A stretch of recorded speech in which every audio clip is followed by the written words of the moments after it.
Hi friends, പുതിയൊരു വീഡിയോയിലേക്ക് എല്ലാവർക്കും സ്വാഗതം. അങ്ങനെ എല്ലാവരുടെ മുന്നിൽ വെച്ചിട്ട് ബാലേന്ദ്രൻ അലീനയുടെ തോളിൽ കയ്യിൽ വെച്ച് പറയുന്നുണ്ട്, ഇവള് ഇനി വീട്ടിലെ ഹോം നേഴ്സല്ല, വേലക്കാരിയല്ല, അടുക്കളക്കാരിയൊന്നുമല്ല, ഇവള് ഇന്ന് മുതൽ ബാലചന്ദ്ര മേനോൻ്റെ മകളാണ്. ഞാൻ ഇവളെ ദത്തെടുത്തു എന്ന് പറയുകയാണിത് കേൾക്കുമ്പോൾ എല്ലാവരും ഒന്ന് ഞെട്ടിപ്പോവുകയാണ്. അതിനുശേഷം എല്ലാവരോടും പറയുന്നുണ്ട്, ഒരു വീട്ടിലംഗം എന്നുള്ള രീതിയിൽ മാത്രമേ ഇനി മുതൽ അലീനനെ കാണാൻ പാടുള്ളൂ എന്ന്. പിന്നെ കൃഷ്ണമോള് ബബിനോടല്ല വൈജയന്തിയോട് പറയുന്നുണ്ട്, അലീന ചേച്ചി ഉപദ്രവിച്ചില്ലെങ്കിൽ സഹായിച്ചില്ലെങ്കിലും അമ്മ ഉപദ്രവിക്കാതിരുന്നാൽ മതി എന്നൊക്കെ പറയുന്നുണ്ട്. അതിനുശേഷം വൈജയന്തിക്ക് ആകെ സങ്കടമായിട്ട് വൈജയന്തി മുത്തശ്ശിയുടെ മുറി പോയിട്ട് പറയണമെന്ന് ഞാൻ നിങ്ങളോടൊക്കെ 1000 തവണ നിങ്ങളുടെ കാല് പിടിച്ച് പറഞ്ഞു, എനിക്ക് ഈ കല്യാണം വേണ്ട വേണ്ട, എനിക്ക് ഒരു കല്യാണവും വേണ്ട, കല്യാണം കഴിക്കാതെ ഞാൻ ജീവിച്ചോളാം എന്ന് നിങ്ങളോടൊക്കെ കാല് പിടിച്ച് ഞാൻ പറഞ്ഞതല്ലേ. അന്ന് നിങ്ങളതിനൊക്കെ സമ്മതിച്ചോ? അന്ന് നിങ്ങളെല്ലാവരും കൂടെ നിർബന്ധിച്ച്, എനിക്ക് ഇഷ്ടമില്ലാത്തൊരു വിവാഹത്തിന് എന്നെ നിർബന്ധിച്ച് അങ്ങനെ ഒരു വിവാഹം കഴിപ്പിച്ചു.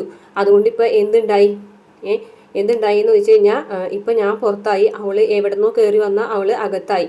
എങ്ങനെ വൈജയന്തിനെ തോൽപ്പിക്കാമെന്ന് ആരും കരുതണ്ട എന്നൊക്കെ പറയുന്നുണ്ട് കേട്ടോ. എന്തായാലും വൈജയന്തിക്ക് ഭയങ്കരമായിട്ട് ഫീൽ ആവുന്നുണ്ട് ഈ ഒരു സംഭവം. എന്തായാലും രണ്ടും കൽപ്പിച്ചാണ് വൈജയന്തി ഇരിക്കുന്നത്. വൈജയന്തി ഉടനെ തന്നെ അലീനെ അവിടെയാണ് സ്ഥിരതാമസമാക്കുന്നുണ്ടെങ്കിൽ വീട്ടിൽ നിന്ന് പോകുമെന്ന് പറഞ്ഞിട്ട് തന്നെയാണ് വൈജയന്തി നിൽക്കുന്നത്. ഇത്രയാണ് പ്രമോയിൽ കാണിച്ചിട്ടുള്ള വീഡിയോ. ഇഷ്ടപ്പെട്ട ചാനൽ സബ്സ്ക്രൈബ് ചെയ്യണേ.